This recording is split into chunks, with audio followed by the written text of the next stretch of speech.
asalaamaaleykum mbokk yi bisimilah ci xibaaru météo yi di ko tàmbalee nag ak yëngu-yëngu géej muy ngelaw lu takku goo xam ne ñu ngi koy séntu ci côte Sénégal bi rawatina Grande Côte bi mooy maanaam Dakar ak jëm boori Ndar waaye tamit Petite Côte bi li ko dalee Mbour jëm nag ba côte Sine Saloum loolee nag muy ngelaw lu takku goo xam ni tàmbali na waaye dana jeex nag ëllëg ci gaaw bi bu 5 heures du matin jotee bu loolu weesoo ñu jàll ci biir xibaar yi niñ ko seetloo muy tàngaay gu tar goo xam ne dinañ ko nemmeeku ci réew mi buñ tàmbalee nag ci imaasat bi asamaan si dana leer dana am tuuti niir nag yu doxantu yenn saa yi ci yenn gox réew mi waaye bu ñu xoolee guddik tey gi la jëm nag ba ëllëg ci suba dana am niir yoo xam ne danañ ko gis diggante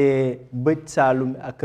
diggu réew mi rawatina boori Kaolack jàpp Tambacounda ak Kédougou waaye tamit ci boori bëj gànnaar ak sow diggante Ndar jëm boori Louga ak boori Saint-Louis muy Ndar bu ñu diggante Ndar jëm Dakar ak boori Louga bu ñu xoolee température yi nag dana wéy di dal tuuti dana xaw a yéeg nag yéeg na ci gox yu bëri ci réew mi waaye dana wéy di dal tuuti ci li jëm ci boori sow rawatina boori Dakar ñu fi xaar 20 degré ak benn 20 degré ca boori Ziguinchor 20 degré ak ñaar ca boori Ndar waaye température yi dana yéeg bu baax yéeg bu jéggi dayoo sax buñ ko xoolee buñ ko nemmee ko buñ ko seetluwee ak fan yi weesu dinañ jëm ci 20 degré ak juróom-ñaar diggante Louga jàpp boori Diourbel fanweeri degré muy température bi gën a kawe ni ñu ko séntu diggante Diourbel ak Linguère 20 degré ak juróom-ñeent diggante Matam ak Bakel 20 degré ak juróom-ñaar ca Tambacounda 20 degré ak juróom-ñett ca boori Kédougou maanaam ci tënk rek ci gox yu bëri ci biir réew mi tàngaay lañ fay nemmeeku ci guddik tey gi de bu ñu xoolee nag ba ëllëg température yi dana kawe lool sax asamaan si dana leer jant bi moo fi gën a fës ànd ak ngelaw ba gànnaar ak penku boo xam ne moo fi desandi température yu kawe ñeent fukki degré ak ñeent ñi ngi koy yaakaar ci diggu réew mi diggante Diourbel jàpp Fatick jàpp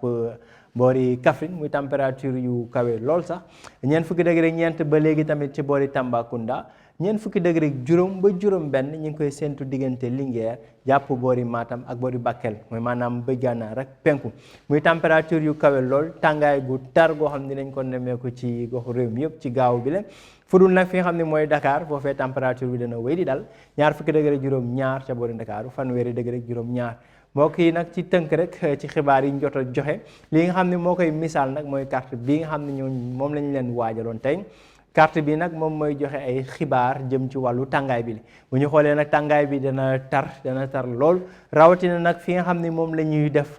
couleur bu xonk foofee nag diggante daanaka Kanel la jàpp boori Koumpentoum Tamba yëpp sax mën nañ ne Vélingara ak boori Kédougou foofee tàngaay bi nag moom am nañ yaakaar mu tar fa lool waaye tamit dana am solo lool tàngaay bi dana bëri ci biir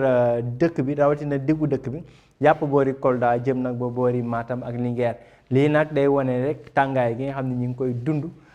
booben tey rawatina démb ci alxames bi tey ci ajuma ji waaye tamit ëllëg ci gaaw gi ñu ngi xaar ni température yu ni mel muy température yu kawe yoo xam ni dañ yëg tàngaay bi bu baax lii nag dañ ciy artu rek suñu mbokk yi nga xam ni daanaka tàngaay bi da leen di faral sonal ñu fexe bàyyi ko xel bu baax mën a ottu naaj bi waaye tamit di fexe feexal kër yi li moo doon xibaar yi mbokk yi ñu jox leen dig daje ba ëllëg ci leen xibaaru météo jërë ngeen jëf